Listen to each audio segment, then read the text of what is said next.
She bought an abandoned bowling alley for $3,000. Everyone in Millbrook called her absolutely crazy. But when Sarah Mitchell stepped inside that crumbling building and discovered what was hidden in the shadows, her life changed forever. Before we begin this incredible story, make sure to subscribe and tell us what city you're watching from in the comments below. The inheritance letter arrived on a Tuesday morning that felt like any other. Sarah's grandmother had left her $15,000. Not enough to change the world, but enough to change everything. "You're going to do what?" her sister Linda shrieked through the phone. "Sarah, that place has been empty for 5 years. The roof probably leaks." Paradise Lanes had been the heart of Millbrook once. Now it sat like a broken tooth in the smile of Main Street. Boarded windows, graffiti-covered walls, weeds growing through cracks in the parking lot. But Sarah saw something different. She saw vintage neon signs restored to glory. She saw couples sharing milkshakes at retro booths. She saw her dream cafe, complete with original bowling lane tables and disco balls casting rainbow light across Edison bulb fixtures.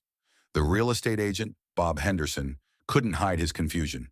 "Miss, are you absolutely sure? This property has issues." "What kind of issues?" Bob shifted uncomfortably. "Well, there have been reports of strange noises. Lights flickering at night when there's no electricity connected. Some folks think it might be haunted," Sarah laughed. "Perfect. Ghost stories will bring in customers." She signed the papers that afternoon. That evening, as Sarah stood in her tiny apartment looking at the keys, her phone wouldn't stop buzzing. News traveled fast in Millbrook. "Sarah's lost her mind completely," Mrs. Peterson told anyone who'd listen at the grocery store, "throwing away her inheritance on that death trap." "Give it 2 months," predicted Mike from the hardware store. "She'll be begging someone to take it off her hands." But they didn't understand. Sarah had spent her entire adult life playing it safe. Reliable job at the insurance office, sensible apartment, careful savings account. And where had it gotten her? Nowhere. This was different. This was her chance to build something extraordinary. As she drove past Paradise Lanes that night, Sarah could swear she saw movement in the shadows behind the building. Just for a second, like someone had quickly ducked out of sight. She slowed down, peering through the darkness. Nothing. Probably just cats, she told herself. Old buildings always had stray cats. But deep in her gut, Sarah knew she was lying to herself. That hadn't looked like a cat at all. 3 days later, Sarah stood before the front entrance of Paradise Lanes, crowbar in hand. The moment of truth had arrived. The metal door creaked open like something from a horror movie. Stale air rushed out, carrying the scent of old wood and something else. Something that made her pause. Cooking food. Sarah's heart hammered against her ribs. Someone was inside her building. She pulled out her phone, ready to call police, then hesitated. What if it was just homeless people looking for shelter? Did she really want to call the cops on someone who just needed a warm place to sleep?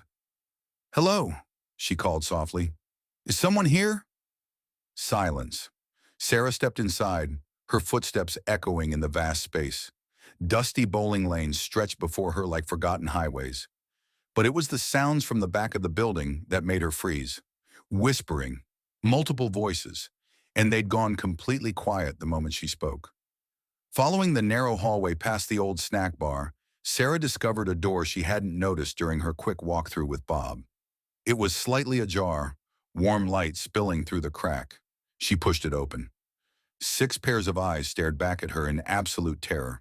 6 children, ranging from maybe 8 years old to 16, huddled around a makeshift table constructed from bowling pins and a piece of plywood. Soup cans and plastic spoons scattered across the surface. The oldest, a black teenager with intelligent eyes and shoulders too broad for his thin frame, stepped forward protectively. "Please don't call the cops," he said quietly. "We weren't hurting anything. We'll leave right now." Sarah's mouth opened and closed without sound. These weren't just homeless people. These were kids. Children who had turned her abandoned bowling alley into some kind of secret home. "How long have you been here?" she managed. 4 months, admitted a girl who couldn't have been older than 12, before the teenager shot her a warning look. "It's okay, Emma," he told her, then looked back at Sarah. "I'm Marcus. This is Emma, David, Rosa, Tommy, and Jake." He gestured to each child in turn. "We know you bought this place. We've been trying to figure out where to go next. The youngest, Tommy, was maybe 8 years old with dirt-streaked cheeks and eyes too serious for his age. He clutched a stuffed dinosaur that had seen better days. "Are you going to make us leave?" he whispered. Sarah felt something crack open in her chest. These children had created a family in the ruins of her dream cafe. They'd hung battery-powered lanterns from the ceiling, arranged sleeping bags in neat rows, even set up a makeshift kitchen with camping equipment. This wasn't just survival. This was home. "Where are your parents?" Sarah asked gently. The question hung in the air like smoke. Marcus's jaw tightened. "We take care of each other now," he said with finality that told Sarah everything she needed to know. Her cafe dreams suddenly felt very small and very selfish. Sarah didn't leave Paradise Lanes that night, or the next. By the third evening, she'd heard all their stories, and each one shattered her heart a little more. Marcus had aged out of foster care at 18, but refused to abandon his younger siblings, kids he'd met in the system who had nowhere else to go. Emma's mother had overdosed 6 months ago. She'd run away rather than return to the foster family that barely fed her. David, quiet and artistic, had escaped an abusive home where his stepfather's fists spoke louder than words. Rosa, fiercely protective of the younger ones, had been living on the streets for 2 years after her grandmother died. Tommy and Jake were brothers whose parents had simply disappeared one day, leaving them with an empty apartment and no relatives who cared. "The system doesn't work for kids like us," Marcus explained one evening as they shared pizza Sarah had brought. "Too old, too damaged, too much trouble. We learned to survive on our own." "But how did you end up here?" Sarah asked. "Jake found the loose board in the back," Emma said proudly, "and Marcus figured out how to get electricity from the streetlight outside." Sarah looked around their makeshift home with new eyes. They'd hung sheets to create privacy areas, built shelves from old bowling pins, even installed a bucket system for basic plumbing needs. "This is incredible," she said softly. "You're not mad?" Tommy asked hopefully. "Mad? You've created something amazing here." For the first time since she'd met them, the children smiled. Really smiled. That's when Sarah made a decision that would change everything. "What if we made this official?" she said. "What if instead of a cafe, we turned this into something for kids like you?" "You mean like a shelter?" Rosa asked suspiciously. She learned not to trust adults bearing gifts. "No, not a shelter. Something better. A place where you could stay, but also learn skills. Maybe we could fix up the bowling lanes, get some of the old equipment working again. You could learn business skills, get your GEDs, have somewhere safe to call home."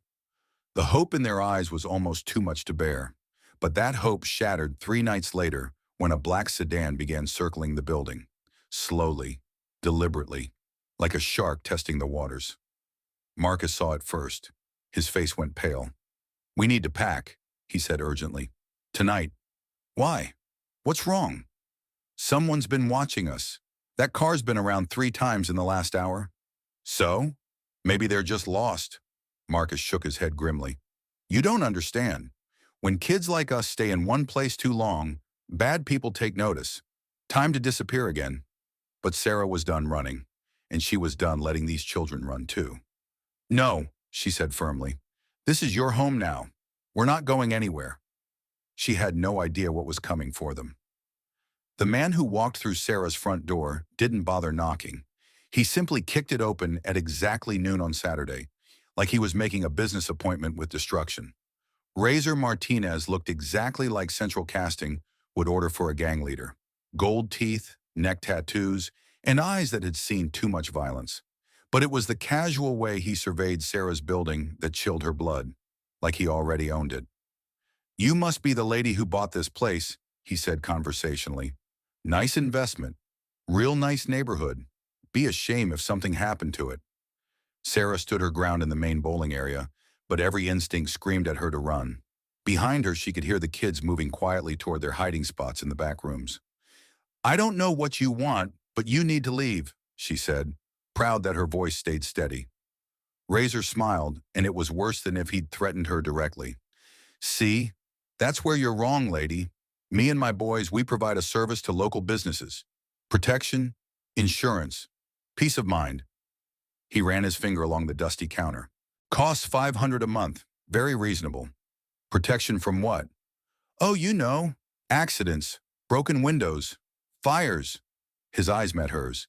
Kids disappearing in the middle of the night. Sarah's blood turned to ice. He knew. He knew about Marcus and the others. I'm not paying you anything, she said. Razor's smile widened. That's unfortunate, because I was being generous. Normally I'd ask for more, considering you're running an unauthorized shelter back there. City might be very interested to know about that. Those kids aren't hurting anyone. Kids on the street always hurt someone, eventually. Better they move along before they cause real trouble. He pulled out a business card, actually had business cards, and placed it on the counter. You got 3 days to think about my offer. After that, well, buildings this old go up real fast once they catch fire. He turned to leave, then paused at the door. Oh, and lady, don't think about calling the cops. They got more important things to worry about than some gang rumors from a crazy woman who bought a condemned building. After he left, Sarah stood frozen for nearly 10 minutes. Then Marcus emerged from the back room, his face grim. You know who that was? He asked. Sarah nodded numbly. Razor runs half the illegal activity in this county. Drugs, protection rackets, human trafficking. Marcus's voice was steady, but his hands shook slightly. We've run from him before. He doesn't make empty threats. Then we call the police. With what proof? A business card and some vague threats? Sarah, cops don't protect kids like us. They just move us along to become someone else's problem. But Sarah had spent her entire life being moved along, staying safe, avoiding confrontation. Not anymore. Then we don't call the police, she said quietly. We handle this ourselves. Sarah, you don't understand. These people will kill to protect their territory. They've done it before. She looked around at the bowling alley, at the makeshift home these children had built from nothing, at the family they'd created when the world abandoned them. Then I guess we better make sure we're ready for a fight. For the first time since she'd met him, Marcus smiled. Razor returned exactly 3 days later, but this time he wasn't alone. Sarah watched from the front window as 4 cars pulled into the parking lot. 8 men climbed out, and several were carrying baseball bats. This wasn't a negotiation. This was a war party. Everyone ready? She called to the back room. Ready, came 6 voices in unison. They'd spent 3 days preparing. Marcus had revealed an impressive knowledge of street fighting tactics. Emma had proven surprisingly good at setting traps. Even little Tommy had insisted on helping, positioning bowling pins like sentries throughout the building. Sarah had made one phone call to Bob Henderson, the real estate agent, not for help, but to make sure someone official knew what was happening. If this went wrong, she wanted the truth on record. Razor kicked in the front door again, but this time Sarah was ready. Still time to reconsider, he called out as his men spread through the building. $500 a month, and we all stay friends. Counter offer, Sarah shouted back. Get out of my building and we won't press charges for breaking and entering. Razor's laugh echoed off the walls. Press charges? Lady, you're about to have an unfortunate accident. That's when Marcus triggered the first trap. The boys had rigged several bowling balls to roll down the lanes when triggered. The first one caught one of Razor's men square in the shins, sending him tumbling. The second took out another at the knees. What the hell? Razor spun around, trying to locate the source of the attack. Now, Sarah shouted. What happened next would be talked about in Millbrook for years. Emma and Rosa had positioned themselves in the old scoring area above the lanes. They began hurling spare bowling pins like missiles. David had rigged the old disco ball to swing on a cable. It caught one gang member in the head and sent him reeling. But it was Tommy who provided the masterstroke. The 8-year-old had somehow figured out how to work the old PA system, and suddenly Razor's voice was booming throughout the building. We're gonna burn this place down! Kill every kid in here! The confession was being broadcast to the entire neighborhood. Sarah heard car doors slamming outside. Bob Henderson's voice. I called the police. They're on their way. But Razor wasn't finished. He pulled out a gun. Enough games, he snarled.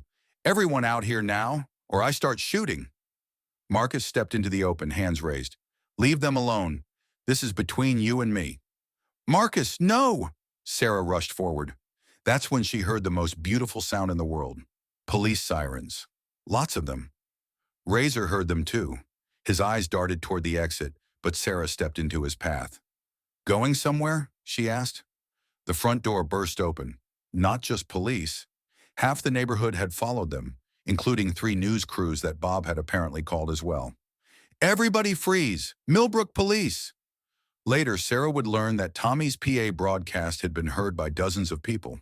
The death threats against children had galvanized the community in ways that simple protection rackets never could. Razor and his crew were arrested on charges of assault, terroristic threats, extortion, and attempted arson. The broadcast had provided all the evidence needed, but the real victory came 3 hours later, when the police captain approached Sarah. "Ma'am, Child Services is going to need to talk to those kids." Sarah's heart sank. After everything they'd been through, were the children about to be scattered to the wind again? "However," the captain continued, "given the circumstances and the obvious care they've been receiving here, there might be options. You interested in becoming a licensed group home?" Sarah looked at Marcus, Emma, Rosa, David, Tommy, and Jake. Her family. The real dream she'd never known she was looking for. "Yes," she said without hesitation. "Yes, I am." 6 months later, Paradise Lanes looked nothing like the broken building Sarah had purchased, and everything like the home it was always meant to be. The neon signs had been restored, but instead of advertising cheap beer and cigarettes, they welcomed visitors to the Paradise Youth Center. The bowling lanes had been converted into workshop spaces where teenagers learned job skills. The old snack bar now served as a computer lab, but it was the living space in the back that made Sarah's heart sing. Real bedrooms, a full kitchen, a common area where her kids, because that's what they were now, officially and legally, could just be kids. Marcus had become her unofficial assistant director. At 19 now, he helped interview other street kids who needed safe harbor. Emma, who discovered a gift for organization, ran the center's social media accounts and had attracted volunteers from across the county. Rosa managed the workshop schedules with military precision. David's artistic talents had transformed the walls into murals that told stories of hope and survival. Tommy and Jake, now 9 and 11 respectively, helped with the younger kids who joined their family. "Coach?" Emma knocked on Sarah's office door, the old bowling alley manager's office that Sarah had claimed as her own. "What's up, sweetheart?" "The news people are here for the follow-up story." Sarah smiled. The media attention had been overwhelming at first, but it had brought resources they desperately needed. Donations, volunteers, and most importantly, official recognition from the state as a legitimate youth facility. The reporter Jessica Chen from Channel 7 had been covering their story since the night of the raid. She'd become almost like family herself. "Sarah, when you bought this building, did you ever imagine it would become this?" Jessica asked, her cameraman capturing footage of teenagers learning carpentry skills where bowling pins used to fall. "Honestly, I thought I was buying a building for a cafe," Sarah laughed. "I had no idea I was actually purchasing 6 children who needed a home. And now you're housing 14 kids with a waiting list of 20 more? The need is bigger than I ever imagined. But so is the community's response. We've got volunteers teaching everything from basic life skills to college prep. Local businesses are offering internships. The bowling alley that was supposed to die has become the most alive place in Millbrook." After the interview, Sarah found herself in the common area, watching her extended family. Some were biological siblings like Tommy and Jake. Others were kids who'd found each other on the streets and refused to be separated. All of them were hers now. "Coach?" It was Marcus, but his voice sounded different.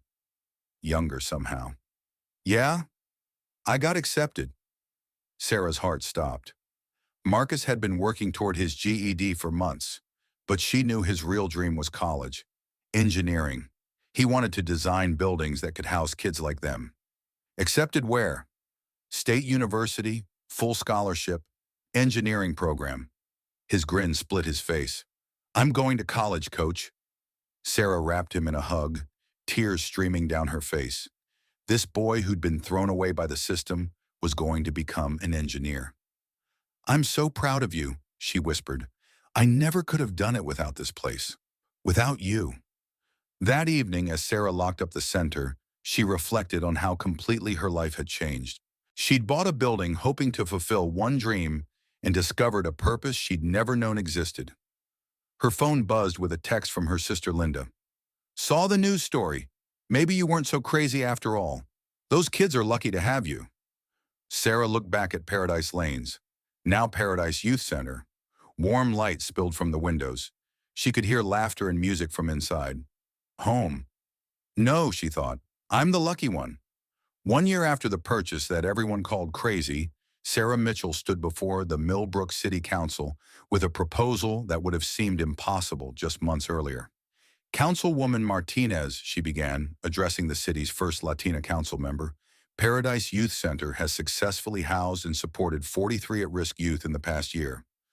Our graduates have achieved a 92% high school completion rate, and 68% have enrolled in college or vocational training. The numbers were staggering, but they didn't tell the real story. The real story was Tommy, now 10, who'd been diagnosed with a learning disability and was thriving in the center's specialized tutoring program. The real story was Emma, who'd become the youngest certified peer counselor in the state's history. The real story was Rosa, who'd started her own nonprofit helping other street kids find safe housing. What we're proposing, Sarah continued, is the expansion. The old Morrison department store has been empty for 3 years.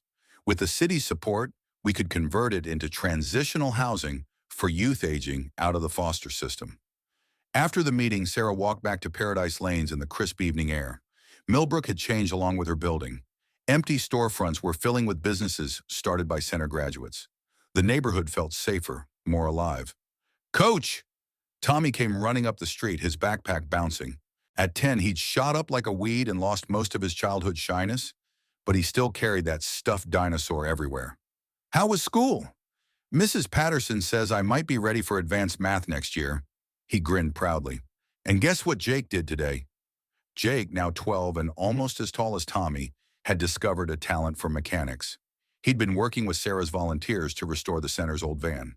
He got the engine running, Tommy announced, all by himself. Inside Paradise Lanes, the evening routine was in full swing. Homework hour at the converted lanes, dinner prep in the industrial kitchen they'd installed, and the older kids mentoring the younger ones. But it was the moment when 14-year-old Alex, a recent arrival who'd been living in his car with his baby sister, approached Sarah that made her stop everything. Coach, he said quietly, can I ask you something? Of course, sweetheart. How come you never make us call you by your real name? All the other adults want us to use their first names? Sarah had never really thought about it. From the first day when Marcus had tried to figure out what to call her, Coach had just felt right. It wasn't too formal, like Ms. Mitchell. It wasn't presumptuous, like trying to be called Mom by children who'd been hurt by the adults who were supposed to protect them. Why do you think? She asked gently. Alex considered this seriously. Because coaches help people get stronger? They teach you skills and help you win? That's part of it. What else? Coaches believe in you even when you don't believe in yourself. Sarah felt her throat tighten with emotion. And, Alex added quietly, looking down at his shoes, coaches are kind of like what, honey? He looked up at her with eyes that had seen too much for his 14 years, but also held a hope that hadn't been there when he'd arrived. Like moms, but for kids whose moms couldn't take care of them. That night, after all the kids were asleep, Sarah sat in her office looking at the photo wall they'd created. Every child who'd ever stayed at Paradise was represented there, along with updates on their achievements, high school graduations, college acceptances, job certifications, and the occasional wedding photo. On her desk was a letter from Marcus, now in his second year of engineering school.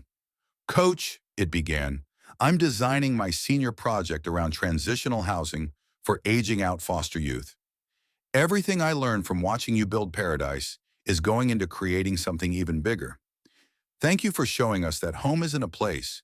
It's people who refuse to give up on you. Sarah thought about that first day, standing in the same office, dreaming of a retro cafe that would make her rich and famous. She'd gotten neither rich nor famous, though the media attention had been more than she'd ever wanted. Instead, she'd gotten something infinitely more valuable. She'd gotten a family. She'd gotten a purpose. She'd gotten 43 children who called her coach but meant mom. Her phone buzzed with a text from Emma, now 19 and working as a social worker while finishing college. Coach, got a call about 3 siblings who need emergency placement. ages 8, 10, and 13. Can Paradise take them? Sarah typed back immediately. Always room for 3 more. Bring them home. She looked around the office one more time before turning off the lights. The building that everyone said she was crazy to buy had taught her the most important lesson of her life. Sometimes the best dreams are the ones we never knew we were supposed to have. If this story inspired you, make sure to hit that like button and subscribe for more incredible true stories. And tell us in the comments, have you ever discovered that your biggest mistake was actually your greatest blessing? Share your story below.